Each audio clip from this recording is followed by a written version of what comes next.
আসসালামু আলাইকুম প্রিয় দর্শক, আজকে ঢাকায় জামায়াতে ইসলামীর একটা সমাবেশ হয়েছে এবং সেই সমাবেশটা বেশ বড়সড়ই করা তারা চেষ্টা করেছেন এবং সমাবেশে তারা করেছেন জুলাই শহীদ পরিবার ও জুলাই যোদ্ধাদের নিয়ে।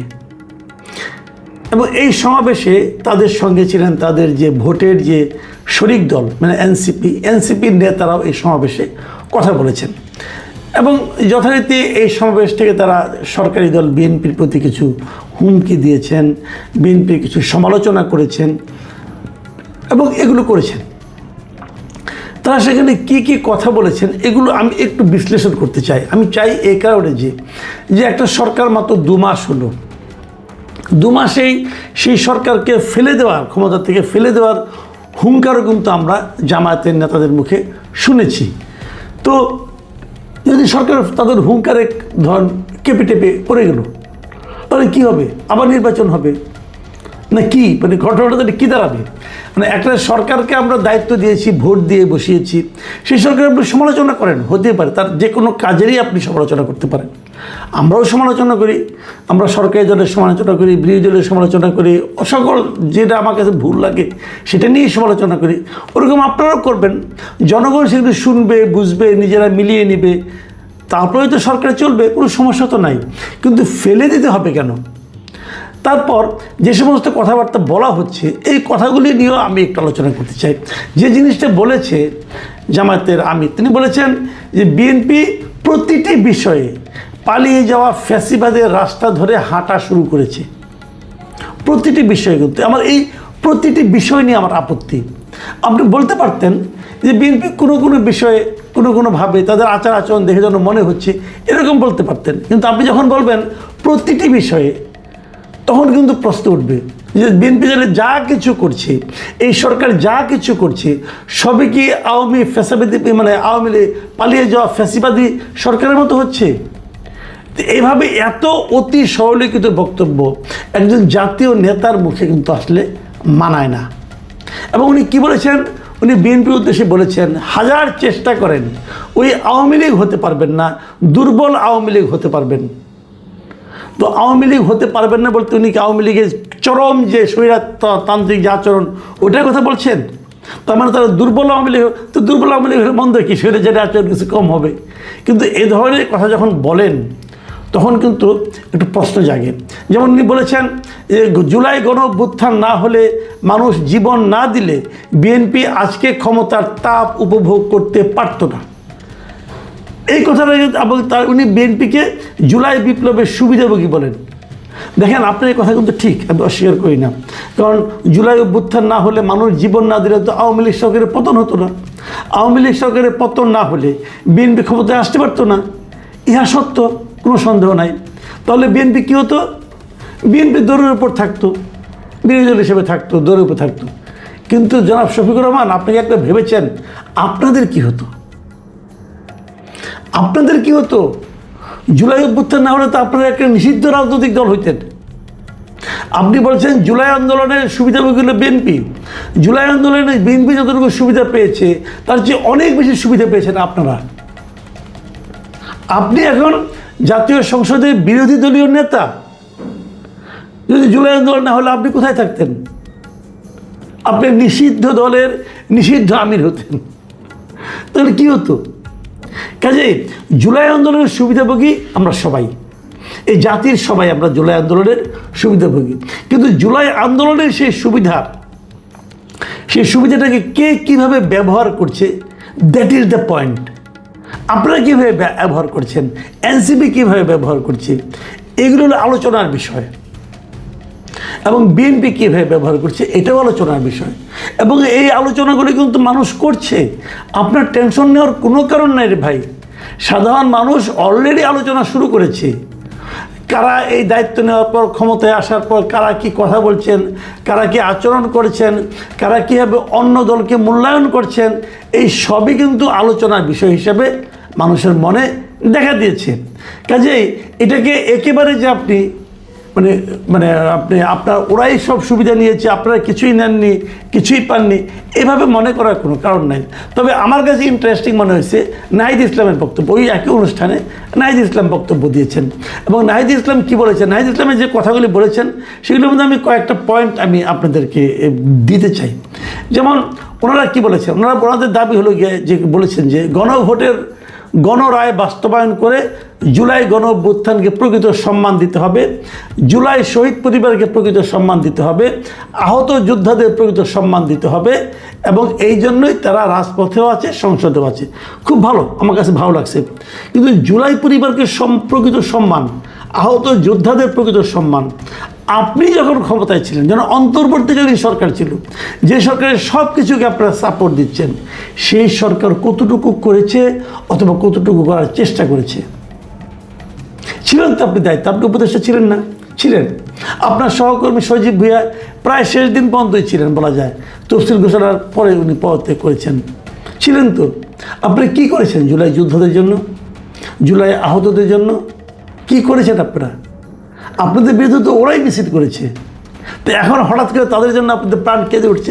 প্রাণ কেঁদে খারাপ না, কিন্তু আমি অবশ্যই মনে করি এই জুলাই যোদ্ধা যারা আছে তাদের সর্বোচ্চ চিকিৎসা সেবা দেওয়া উচিত। এবং এদের অনেকে এমনও আহত আছেন যাদের নাকি এই আহত অবস্থা আরও অনেক দিন বয়ে বেড়াতে হবে।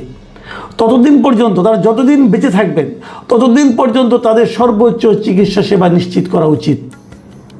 যেমন আমরা যুদ্ধাহত মুক্তিযোদ্ধাদের জন্য করেছিলাম, তেমনিভাবে এদের জন্য করা উচিত। কিন্তু সেই কাজটা যখন আপনারা দায়িত্বে ছিলেন তখন আপনারা কী করেছেন? এই দাবিগুলো তখন আপনারা তুলেন নাই কেন? অথবা যখন আপনারা নিজেরা উপদেষ্টা ছিলেন তখন কেন এই কাজগুলো আপনারা করেন নাই? কেউ করেন নাই আপনারা। তখন আপনারা নিজেদের পকেট ভারী করার জন্য ব্যস্ত ছিলেন। তাহলে কোন মুখে এই কথা এখন এই গভর্নমেন্টকে বলেন? এই গভর্নমেন্টের করা উচিত, আপনি না বললেও করা উচিত। কিন্তু যদি তারা না করেন তাহলে অবশ্যই বলবেন।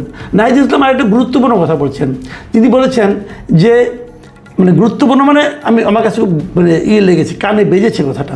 উনি বলেছেন এই সরকার 2 মাসে যতটা অজনপ্রিয় হয়েছে আমরা জানি না আগামী 6 মাসে তার পরিণতি কী হবে, তার অবস্থান কি হবে।